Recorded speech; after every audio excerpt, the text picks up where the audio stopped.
queria ser psicólogo, eu sempre quis. Eu tinha muitos problemas.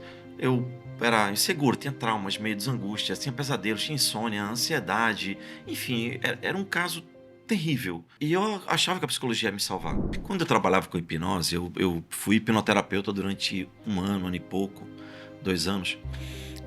Eu tinha isso é uma metodologia avalizada, autorizada pelo Conselho Federal de Psicologia. É a hipnose ericksoniana. Porque a hipnose tem vários tipos. Um é autoritária, né? A que o Freud fazia e depois ele disse que abandonou. Mas é mentira, ele não abandonou, ele continuou. Tem relatos dele mesmo falando né, disso, mas isso é outra história. E tem a hipnose delicada, que é conversacional, que é a ericksoniana. Era essa que você fazia? Era essa que eu fazia. Em que você ajuda a pessoa a entrar no estado de relaxamento profundo, conversando com ela. Entende? Então, o que é transe hipnótico? É um estado relaxado e hiperfocado de consciência. Na época de uma novela que teve o Odete Roitman. Vale Tudo agora. Vale Tudo, a época da primeira versão, que era Odete Roitman. Odete Roitman, mas tinha uma atriz que eu não lembro o nome dela. Era a Renata Sorrah? Não era? Não, acho que a Odete era... não, tá. Era outra pessoa. É uma outra atriz. E aí o que acontece? Houve a noite do assassinato e tal. E isso foi uma comoção no Brasil. A novela das 8, se não me engano, né? E parou-se tudo. O curioso disso é que houve um aumento significativo do arrombamento de carros nesse período, nesse horário. Você fala, mas qual é a lógica? O que tem a ver com uma Sabiam coisa com a outra? Todo mundo ia estar parado dentro de casa vendo TV? Sim, é óbvio. Então veja o que acontece. A pessoa tá ali focada, tá relaxada, porque ela tá assistindo um programa de TV recreativo, e ela tá aí extremamente focada. Ela tava em transe hipnótico. Isso é um transe hipnótico. As pessoas... Tem gente que... Nossa, coisa do diabo, do demônio. Nossa, que bobagem.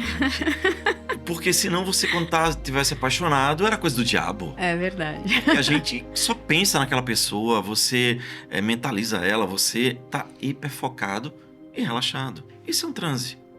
É só isso a hipnose. Então, a gente ajuda a pessoa a entrar nesse estado de transe.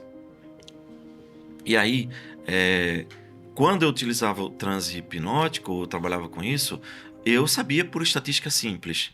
Cada 100 pessoas que entrassem no meu consultório, 35% iam entrar em transe hipnótico em minutos. Tem técnica pra isso? Tem, claro, a gente... Você usa esse transe, porque sua voz realmente ela é calmante.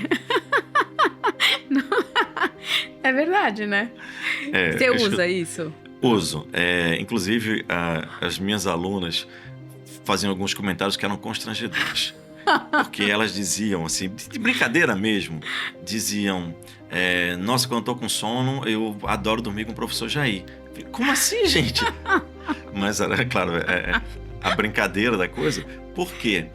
Uma voz tranquila. A minha voz é tranquila. E tem uma outra coisa na minha voz.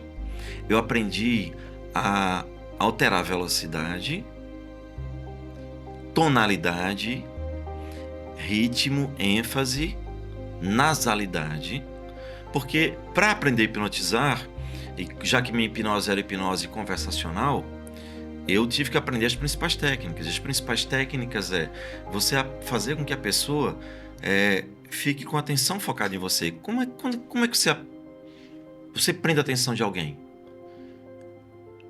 Você prende a atenção de alguém falando calmo, falando menos e dando ênfase ao que você está dizendo. Agora imagine uma pessoa que era... adorei isso, Jair, isso é muito bom. É maravilhoso. Calmo, falando menos e dando ênfase. Olha, maravilhoso. Agora imagina, eu não falei quem eu era. Eu era gago. Eu era extremamente ansioso. Eu começava uma coisa, já emendava com a metade de outra história, terminava com a terceira e estava com a quarta na cabeça. A minha boca não acompanhava a velocidade do meu pensamento. Era muito difícil conviver comigo. Agora, além de depressão, além de medos, angústias, eu costumava dizer que eu era covarde, era frouxo. Por quê? Porque eu tinha medo de tudo. Porque o ansioso, ele tem sempre medo do que vai acontecer, porque ele só pensa o pior. Agora imagina essa pessoa aprendendo a falar calmo. Foi todo um aprendizado, um esforço, mas eu não resolvia meus problemas só com a TRG, foi que veio resolver os meus problemas, de fato. E hoje, por exemplo, eu não gaguejo. Eu não tenho ansiedade. Eu não tenho ansiedade na voz porque eu não tenho ansiedade dentro de mim. Então, eu precisei resolver os meus problemas emocionais. E foi a TRG que consegui fazer isso. Mas eu queria saber onde entra, em que momento começa o seu interesse por psicologia que vai chegar na TRG. É isso que eu queria saber. A partir daquela sentença de que depressão não tem cura. Eu passo esse período em depressão e quando é que eu me interesso pela psicologia? Houveram 2 momentos importantes. Primeiro, eu tinha cerca de... Toda a minha vida eu li muito. Li bastante. Lia muito, foi o que me salvou do ambiente que eu vivia.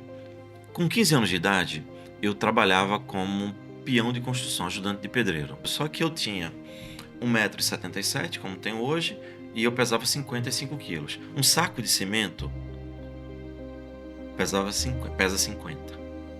Graças a Deus, nos últimos anos, criaram o saco de cimento de 25 quilos. Nossa, era meu sonho. E aí, eu lembro de eu ter pego 1 mês de salário e comprado um livro, Introdução à Psicologia. Ele está até ali, é um livro muito grosso. À época, era quase o meu salário, praticamente o meu salário inteiro. Era muito caro esse livro. E aí, por quê? Porque Introdução à Psicologia, eu queria ser psicólogo, eu sempre quis. Eu tinha muitos problemas. Eu era inseguro, tinha traumas, medos, angústias, tinha pesadelos, tinha insônia, ansiedade. Enfim, era um caso terrível. E eu achava que a psicologia ia me salvar. E quando eu comecei a ler esse livro, Introdução à Psicologia, eu lembro de ter pedido permissão aos meus pais para comprar. Eu falei, meu filho, o dinheiro é seu. Só que eu tinha um grau de responsabilidade muito grande e tal. Aí eles autorizaram, eu fui lá comprar o livro pesado e tal. Quando eu comecei a ler, tinha experimento com rato, tinha experimento de parte de arquitetura, de não sei o que, de história, menos o que era o psiquismo, como funciona. Eu não entendi, eu odiei aquilo ali. Eu fechei o livro e me desencantei pela psicologia.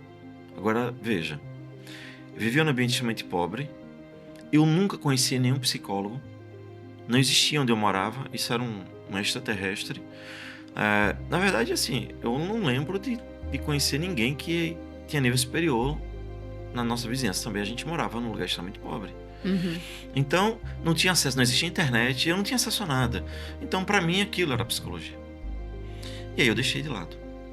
Aí voltamos pro período da depressão, segunda depressão.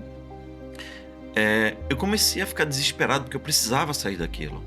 E aí eu comecei a ler. Comecei a estudar programação neurolinguística. Me especializei em tudo que eu podia. Naturalmente, o que eu via, eu sou muito crítico com o que funciona e o que não funciona.